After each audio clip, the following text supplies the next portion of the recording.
with a new year comes new laws and tax filings. The deadline's still months away yet, but it is okay to get a jump start. Before she left to cover the Philharmonic strike update, Kelsey Mannix spoke with a tax expert about the new tax laws. It's January, but before we know it, the deadline for filing taxes will be here. The one that will impact the most Hoosiers, income tax reduction. This year, it's dropping to 3.15%.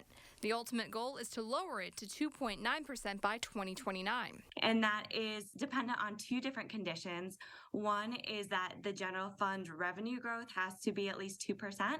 And also the pension stabilization fund has to be able to pay its liabilities without having to have additional appropriations from the general fund. Now, if both of these conditions are not met before the next decrease, the rate would remain at 3.15%.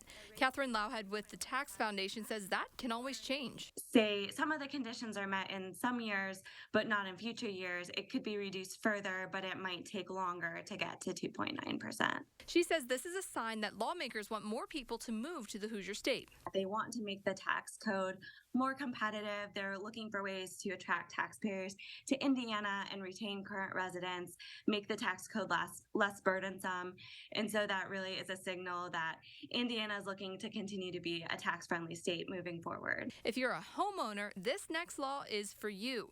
The $3,000 mortgage reduction is now repealed, but now the property tax homestead deduction is up $3,000 to $48,000. But they instead increased the standard homestead deduction that is available to more taxpayers and more homeowners. And so it will reduce the taxable value of people's homes when they're paying their property taxes. So with these in place, don't be surprised if there's a little more money in your pocket later this year. In Fort Wayne, Kelsey Mannix, Fox 55 News.